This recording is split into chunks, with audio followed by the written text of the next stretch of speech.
안녕하세요. 이번 시간에는 최인훈의 광장이라는 작품 함께 공부해 보도록 할게요. 최인훈의 광장, 제목이 의미하는 게 뭘까? 가장 중요하죠. 이 제목의 광장은 줄거리 먼저 보고 난 다음에 이제 살펴보도록 하고요. 자, 이 광장은 주인공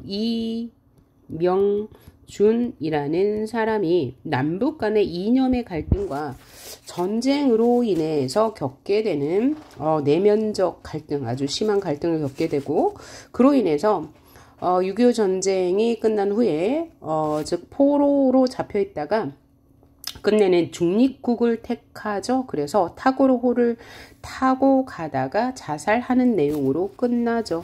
하지만 실제 시작은 타고르호부터 시작해요. 그러니까 이 소설은 역순행적 구성이다 알 수 있고요.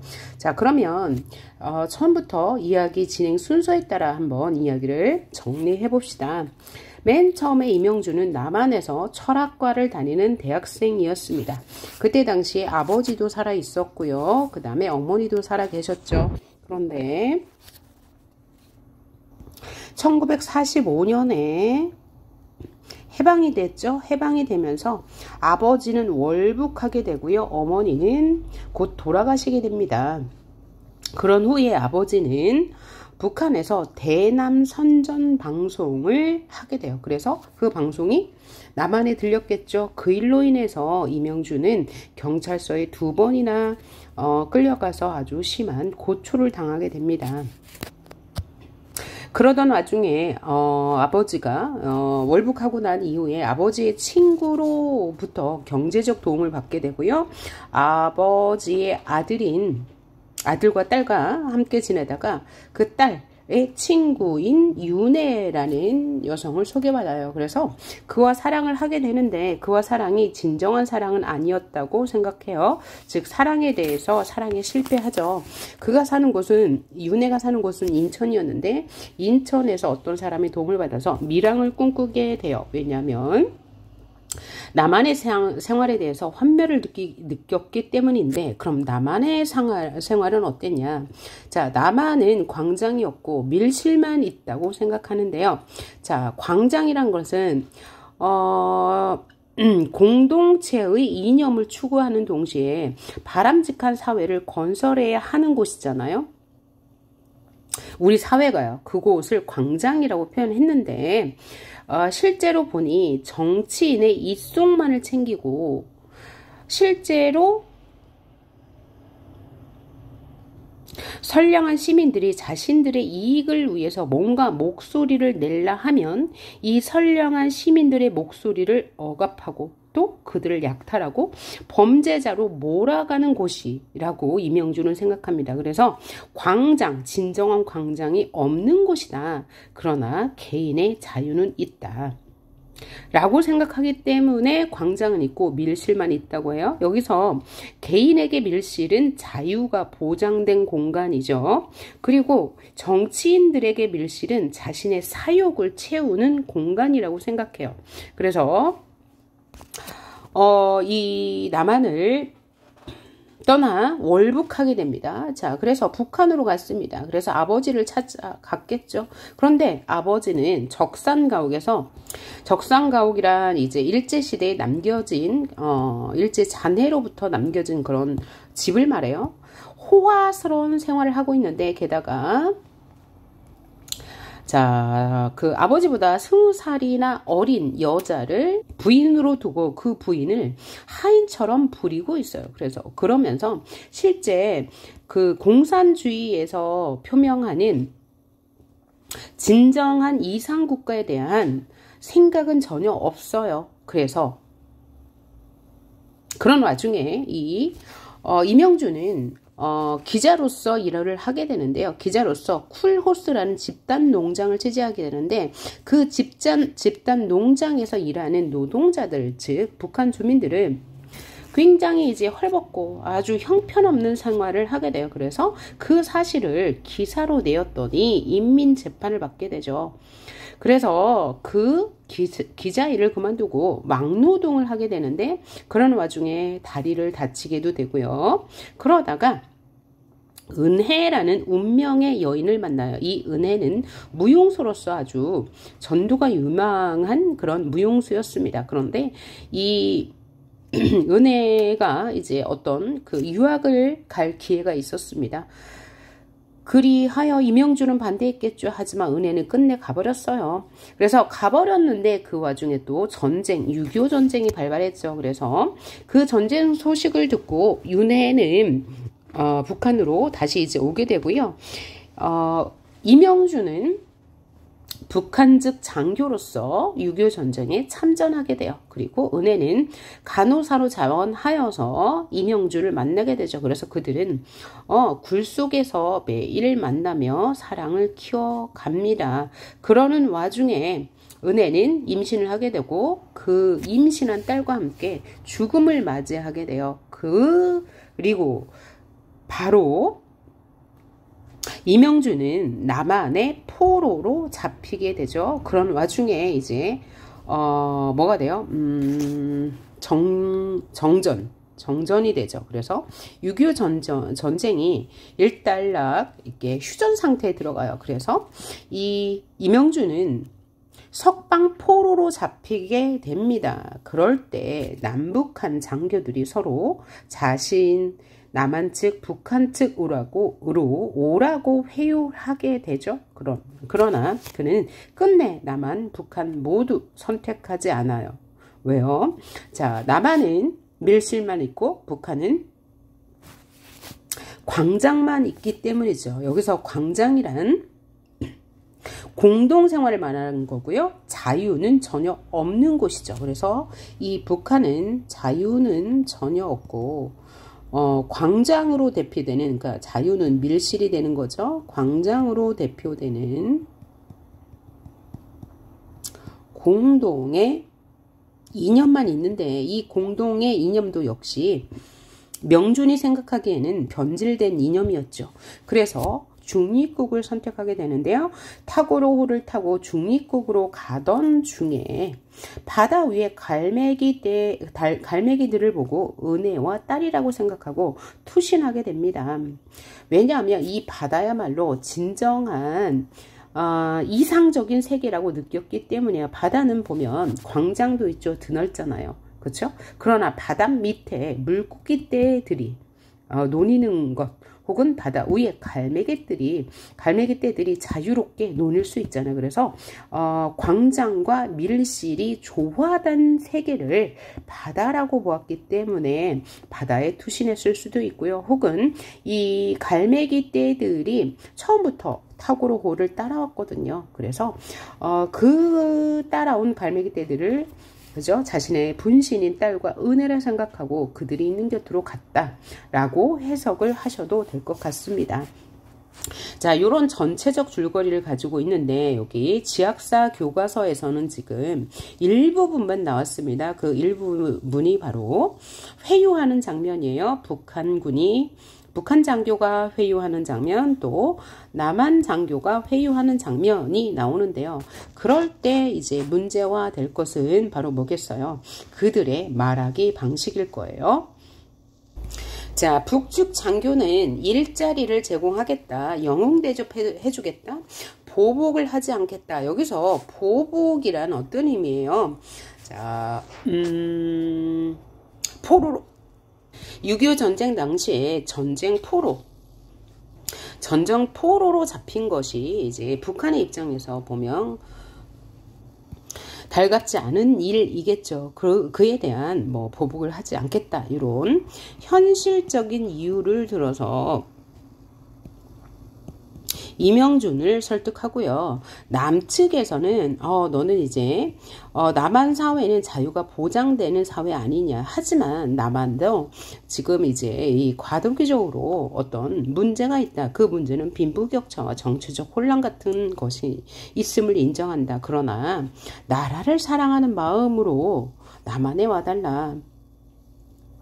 그리고 이렇게 전쟁을 겪는 와중에 또 월북한 와중에 남한 정부에 대한 어떤 반감, 실망감이 있을 것은 인정한다. 그러나 현재 조국은 너와 같은 지식인이 필요하다라고 설득을 합니다.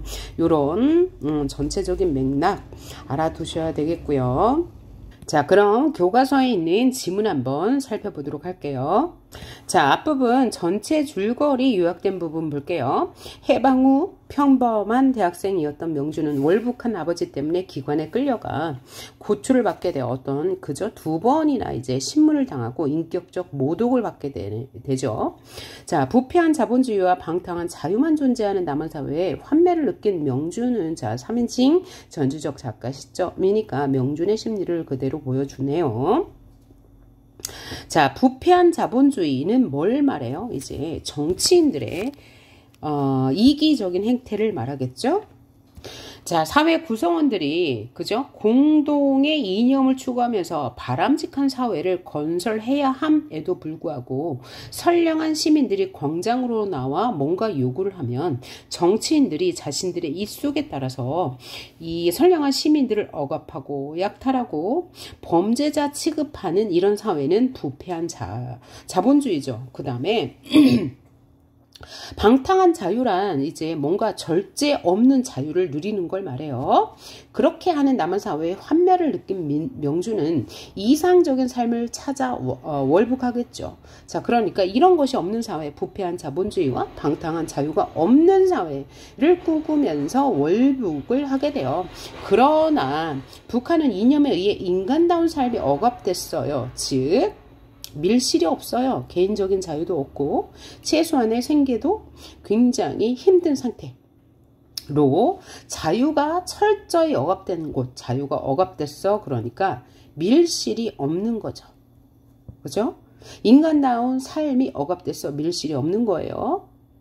남한은 광장이 없는 거고요. 광장이 없는 거고요. 그래서 6.25 전쟁이 일어나자 명주는 인민군 장교로 참전해서 낙동강 전선에서 운명의 은을 극적으로 만나요. 월북하여서 사귄 여인인데 전쟁 중에 다시 만난 거죠. 그녀 명주는 비극적인 죽음을 명준이 아니고 은혜는 비극적인 죽음을 맞이하고 명준도 포로가 돼요. 그래서 명준은 포로 수용소에서 석방될 때 남한과 북한을 모두 거부하고 중립국으로 가겠다고 해요. 그러면서 하지만 중립국으로 향하는 배에서 명주는 바다에 투신한다 라고 나와 있어요. 이제 전체 줄거리네요. 자, 그러면 명준이 중립국을 선택할 수밖에 없었던 이유는 뭘까요? 바로 중립국은 그죠, 이데올로기의 갈등이 없기 때문, 즉 이데올로기의 갈등에서 자유로운 곳이기 때문에 중립국을 선택했겠죠.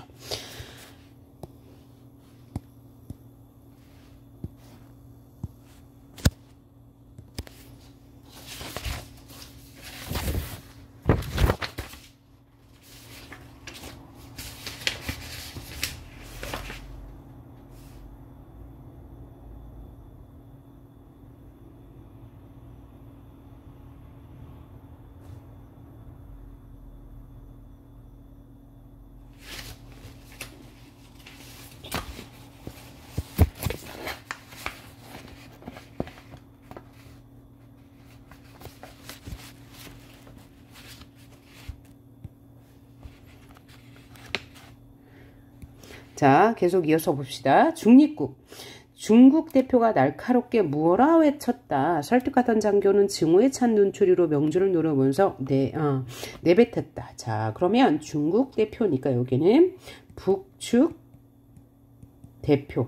북측의 회유가 되겠어요. 그런데 자, 중국 대표가 날카롭게 외쳤고요. 설득하던 장교는 증오에 찬 눈초리를 명준을 노려왔다. 왜 증오에 찼을까요? 자신의 회유에 부응하지 못했기 때문이죠. 그죠? 자, 좋아. 눈길을 방금 도어를 열고 들어선 다음 포로에게 옮겼다. 자, 그러면 설득하던 북한 측의 장교가 뭐 한 거예요? 명준의 설득을 포기한 거죠. 명준에 대한 설득을 포기한 부분이라고 생각하시면 되겠네요. 자, 다음 장면이에요. 다음은 맞은편에 자리 잡은 유엔 측 테이블로 걸어간다. 그는 아까처럼 우뚝 섰다. 여기서는 뭐냐면 서술자의 목소리가 아니에요. 이거는 명준의 상상입니다. 명준이가 남한 측 대표들은 뭐라고 자신을 회유할까 상상하는 부분이에요. 남한 측과 이야기하는 부분을 꼭 알아두시고요. 자네는 어디 출신인가? 남한 측 대표가 물어봤어요. 서울이군. 설득자는 앞에 놓인 서류를 뒤적이면서 중립국이라지만 막연한 얘기요. 제 나라보다 나은 데가 어디 있겠어요. 외국에 가본 사람들이 한결같이 하는 얘기지만 밖에 나가봐야 조국이 소중하다는 걸 안다고요. 자, 남한 측 장교는 나라가 자기 나라를 떠나보면 자기 나라가 얼마나 소중한지 알게 돼. 즉 조국에 호소하면서 남한 측으로 올 것을 회유하고 있네요. 당신이 지금 가슴에 품은 울분, 여기서 가슴에 품은 울분 뭘까요? 한번 뒤에까지 보고 생각해 봅시다. 대한민국이 과도기적인 여러 가지 모습을 가지고 있는 걸 누가 부인합니까? 그러니까 자, 대한민국은 현재 과도기적 여러 가지 모습을 가졌다. 그러면 여러 가지 모습은 뭐냐? 그죠? 그러나 대한민국엔 자유가 있다. 인간은 무엇보다도 자유가 소중한 것이다. 당신은 북한 생활과 포로 생활을 통해서 이중으로 그걸 느꼈을 겁니다. 인간은 어쩌고 저쩌고 하는데, 자, 그 말을 끊고 역시 명주는 중립국이라고 합니다. 자, 그러면 과도기라는 것은 하나의 단계에서 다음 단계로 넘어가기까지의 과정. 그러니까 민주주의가 정착하려면 여러 가지 문제가 있어. 그 문제는 예를 들면 빈부격차라든가 사회체제의 불안전성 이런 게 있을 수 있어. 아직 안정되지 않았으니까. 그러나 이것은 과도기적인 문제이므로 금방 해결될 수 있다는 말이죠.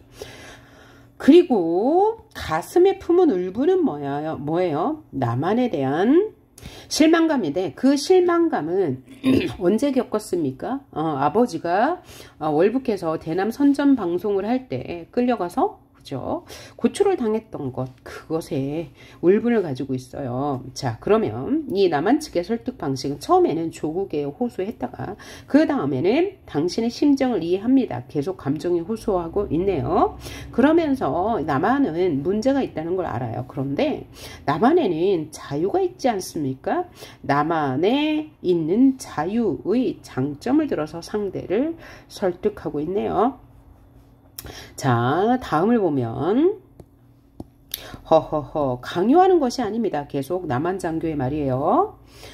자, 다만 내 나라 내 민족의 한 사람이 타양 만리 이국 땅에 가겠다고 하니 여기서 타양 만리 이국 땅은 바로 중립국이 되겠죠. 중립국에 가겠다고 하니 같은 민족으로서 어찌 한마디 참고 되는 이야기를 안 할 수 있겠어요? 우리는 이곳에 남한 2천만 동포의 부탁을 받고 왔어요. 그러니까 남한 2천만 동포의 바람이 녹아 이명준이 남한으로 오는 것이다 라고 감정에 호소하고 있어요. 한 사람이라도 더 건져서 조국의 품으로 데려오라는 이것이 남한 2천만 동포의 바람이래요.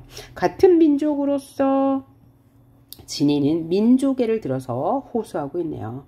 그런데도 계속 명주는 중립국이라고 말하고 있어요. 그러니까 이 명주는 남한과 북한 사이에 모두 한면을 느꼈기 때문에 그 상대의 설득의 말을 듣고 싶지도 않은 상태임을 알 수 있네요. 중립국. 당신은 고등학교까지 받은 학교 교육까지 받은 지식인이에요. 또 설득하고 있네요. 조국은 지금 당신을 요구하고 있습니다. 당신은 위기에 처한 조국을 버리고 떠나려 합니까? 계속 감정에 호소하고 있네요. 현재 남한은 과도기적 상황이기 때문에 이명준 당신과 같은 지식인이 필요하다고 설득하고 있어요. 하지만 계속 명주는 중립국을 외치고 있고요. 지식인일수록 불만이 많은 법입니다. 이 얘기는 무슨 뜻이에요? 과도기적 상황이기 때문에 문제가 많죠. 그래서 지식인들은 지식인이기 때문에 문제 상황을 잘 인식한다는 이야기고요. 그러나 그렇다고 제 몸을 없애버리겠습니까? 여기서 제 몸은 뭐예요? 조국이죠. 조국. 그쵸? 문제가 있다고 조국을 버릴 수는 없다는 말이죠. 종기가 났다고 말이지요. 종기가 났다는 문제가 있다고, 현실적인 문제가 있다고 조국을 버리면 안 된다라고 설득하고 있어요. 당신 한 사람을 잃는 건 무식한 사람 10사람을 잃는 것보다 더 큰 민족의 손실입니다. 당신은 아직 젊습니다. 우리 사회에는 할 일이 태산 같아요. 나는 당신보다 나이를 약간 더 먹었다는 의미에서 친구로서 충고하고 싶습니다. 조국의 품으로 들어와서 조국을 재건하는 일에 일꾼이 돼 주십시오. 자, 남한 측 장교는 이명준이 지식인이니까 지식인으로서 사회적 책임이 있다는 거죠. 이 할 일이 많은 것을 지식인이 해야 한다. 그래서 이런 존재가 필요하다라고 강조하고 있어요. 자, 낯설은 땅에 가서 고생하느니, 여기서 낯설은 땅은 바로 중립국이 될 거예요. 중립국에 가서 고생하느니 그쪽이 당신 개인으로서는 행복이라는 걸 믿어 의심치 않습니다. 여기서 그쪽은 여기 남한으로 오는 거죠. 나는 당신을 처음 보았을 때 대단히 인상이 마음에 들었습니다. 뭐랄까 뭐 어떻게 생각하지 말아요. 나는 동생처럼 여겨졌다는 말입니다.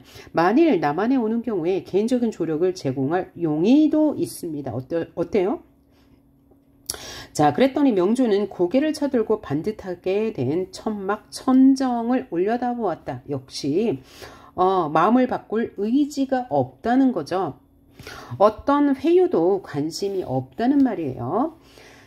자, 그 다음에 한층 가락을 낮춘 목소리로 혼잣말로 나직이 말했다. 중립국. 자, 명준이 계속 중립국을 외치는 이유는 뭐예요? 남한에도 북한에도 자신이 이상적으로 생각하는 그런 사회에는 없다고 인식했기 때문이에요. 남한은 지나친, 그러니까 이제 그 방탕한 자유만 있고 사회는 부패했으며 북한은 자유는 아예 없고 인간다운 생활을 유지할 수 없기 때문에, 다른 말로 하면 둘 다 자신이 살아갈 수 없는 곳이라고 여겼기 때문에 중립국을 선택했다. 혹은 이념의 갈등이 필요 없기 때문에 중립국을 선택했다. 요거는 서술형 문제로 나올 수 있습니다. 자, 설득자는 손에 들었던 연필꼭지로 테이블을 툭 치면서 곁에 앉은 미군을 돌아보았다. 왜 이랬을까요? 손에 들었던 연필꼭지로 테이블을 쿡 치고 곁에 있는 미군을 돌아본 건 명준을 설득할 수 없다는 결론을 내렸어. 그러니까 명준에 대한 설득을 포기한 것이죠. 미군은 어깨를 추스리며 눈을 찡긋하고 웃었다. 명준을 설득하는 것을 포기한 남한 측 설득자들입니다. 나오는 문 앞에서 서기의 책상 위에 놓인 명부에 이름을 적고 천막을 나서자 그는 마치 재채기를 참았던 사람처럼 몸을 뒤로 젖히면서 마음껏 웃음을 터뜨렸다. 자, 그러면 명준이 이렇게 웃음을 터뜨린 이유가 중요한데요. 회유를 물리치고 중립국을 선택한 데 대한 통쾌함도 있죠. 그런데 그렇게 중립국을 선택할 수밖에 없었던 허탈감과 비애감이 함께 있는 웃음이다. 그쵸? 눈물이 찔끔 번지고 침이 걸려서 캑캑거리면서도 그의 웃음은 멈추지 않았다. 왜요? 이 중립국 선택에 대한 통쾌함, 그리고 그럴 수밖에 없는 비애감 때문이다 라고 생각하시면 되겠죠. 자, 그래서 교과서에 나와 있는 부분은 요게 답니다. 그러면 한 번 더 정리하고 끝내도록 할게요. 자, 이 소설은 타고르호 현재 시점으로부터 과거를 회상하는 방식으로 시간의 역전을 보이고 있는 회고적 소설이라고 할 수 있고요. 원래 긴 장편입니다. 일부분만 수록이 된 거고요. 관념소설, 그러니까 이념을 다룬 거다. 이념, 어떤 이면 민주주의와 공산주의의 대립, 갈등을 다룬 소설이 되겠죠. 자, 독백적이다라는 것은 이명준의 내면을 중심으로 이야기가 서술되기 때문에 독백적이라 할 수 있고요. 또 이상을 다루기 때문에 관념적이죠. 민주주의와 공산주의. 자, 그 다음에 해방 직후부터 6.25 전쟁 휴전까지의 내용을, 자, 그 다음에 남한과 북한, 인도양이 공간적 배경인데 인도양은 바로 이제 타고르호를 말할 거예요. 따라서 주제는 이대 올리기 갈등 속에서 이상적인 삶의 방식을 추구하는 인간의 모습. 그러나 이상적인 곳을 결국은 찾지 못하고 이제 자살로 이어지게 되는 거죠. 자, 이 소설의 특징 전체적으로 과거를 회상하는 역순행적 구성으로 이루어졌고 남과 북 체제의 객관적 거리를 유지한다는 면에서 이 소설이 굉장히 가치가 있다고 볼 수 있습니다. 객관적 거리를 유지하고 있는 소설이다. 그러면서 남북 체제를 동시에 비판하는 소설이다. 자, 이 부분도 한번 정리해 볼게요. 남한 사회는 이명준이 어떻게 인식해요? 해방 직후 자본주의적 모순 그리고 부조리가 있어 절망하죠. 그래서 북한으로 그죠? 월북하게 되는 거죠. 그러나 북한 사회 역시 이념이 현실에서 왜곡됨으로써 인간다운 삶이 사라진 부자유의 상황에 있어요. 그래서 여기에서도 절망을 느낍니다. 따라서 사랑을 통해 삶의 돌파구를 마련하고자 해서 누구를 만나요? 은혜를 만나죠. 은혜. 그죠? 그 다음에 남한에서 만난 그 사랑은 윤애. 그죠? 근데 윤혜와의 사랑은 실패했고 자, 은혜와 정말 이제 운명적인 사랑을 하지만 전쟁이란 비극 때문에 은혜와 임신이 돼 있던 아기 딸도 잃어버리게 되는 거고요. 6.25 전쟁 때 자신의 아이를 가진 은혜의 죽음에 절망하죠. 왜냐하면 이 남북의 이념 대립 속에서 유일한 돌파구가 그죠? 사랑이었는데 그래서 이명준은 절망하게 되고요. 포로가 되었다가 남한과 북한 중 어느 곳을 선택하지 않고 중립국을 선택하죠. 그래서 탁오로에서 현실과 삶의 의미를 발견하지 못하고 바다에 투신했다라고 생각할 수도 있고요. 바다야말로 이상적인 세계다 라고 생각해서 바다로 간 것일 수도 있다. 그렇게 해석하는 견해도 있다는 것 알아두시고요. 자, 이명준이 생각하는 광장과 밀실이 나오는데 이게 왜 나오냐면 자, 그 이명준이 그 탁오로우에서 자신의 인생을 부채에 비유합니다. 그래서 자신은 현재 여기에 있다고 그래요. 이곳은 절망적인 상황이죠. 예, 중립국으로 갈 수밖에 없는 절망적인 상황. 여기는 이명준이 이제 부정적인 상황일 때를 이 부채꼴에 네, 자신의 인생을 부채에 비유하면서 여기 이제 면적이 좁은 부분은 인생에서 가장 위태로운 사복자리라고 합니다. 그러면 탁오로우에서 이 자살을 탁오로우에 있는 것 자체가 이제 여기 부분이죠. 사복자리. 행복이 없는 갈등이 최고조에 이른 상태. 그래서 더 이상 피할 수 없는 곳에 있다고 합니다. 요 사복자리예요. 그러면 이렇게 면적이 넓어지는 부분은 이제 행복한 순간이겠죠. 예를 들면 은혜와 사랑을 나눌 때 뭐 이런 게 이제 좋았던 기억일 거예요. 그렇죠? 자, 그래서 광장은 공공의 장소지만 사회적 삶의 공간이죠. 그리고 공공의 장소이면서 사회적 삶의 공간이에요. 사회 구성원들이 공동의 이념을 추구하고 바람직한 사회를 건설하기 위해 토론하는 공간인데 남한은 겉으로는 이렇게 뭐 민주주의를 꿈꾸지만 실제로는 이 광장에 시민들은 나갈 수 없고 누가 정치인들이 선량한 시민들이 나아가면 억압한다라고 해서 라고 나왔고요. 그 다음에 밀실이란 내밀한 공간으로 개인적 생활을 이루는 공간이죠. 그래서 남한은 이런 밀실은 있지만 광장은 없다고 해요. 자, 이 밀실이란 개인의 삶이 행복이 추구하고 뭐 이렇게 자신의 역량을 키워가는 공간이라고 해서 잡아요. 자, 밀실은 남한엔 있고, 그죠? 북한엔 없는 공간이고요. 광장은 남한엔 없어요. 하지만 북한에는 있는 공간이라고 말했죠. 이 공간이 조화를 이룬다면 괜찮은 살만한 공간일 텐데, 살만한 것일 텐데, 이 명주는 남한에서의 생활도 환멸을 느꼈고 북한에서의 생활도 환멸을 느꼈기 때문에 자신이 진정한 삶을 영위할 공간이 없다고 생각해서 자살을 선택한 거죠. 주인공 명준이 추구하는 사회는 사회와 광장과 밀실이 조화를 이루며 개인과 사회가 조화를 이루는 이념과 행복의 공존을 이루는 사회인데 그런 사회가 없기 때문에 자살을 선택한 것이다 라고 이해하시면 될 것 같고요. 다음으로 이명준이 중립국을 선택한 이유 계속 중요하죠. 광장과 밀실이 조화를 이룬 삶을 추구하지만 극단의 이념이 지배하는 남과 북에서는 그런 삶이 성취될 수 없고 남북 모두 진정한 인간의 삶을 충족시키기 어렵다고 판단했기 때문에 이명준은 자살을 선택한다. 즉 중립국을 선택한다. 이 부분이 가장 중요하죠. 남북 모두 진정한 그죠? 인간의 삶을 충족하기 어렵기 때문에 중립국을 선택했다. 그죠? 남북이 내세우는 이념이 허망하다는 것을 현실에서 경험하고 모두 남북을 부정하고 남북의 이념이 배제된 중립국을 선택하게 되었다. 자, 지학사 교과서에서는 그죠? 학습 목표가 쟁점이 있는 문학이기 때문에 이 광장에 대해서 이제 깊이 있게 나가지는 않았을 것 같아요. 그래서 요 정도 하시면 문제는 다 푸실 수 있을 것 같습니다. 수고하셨습니다.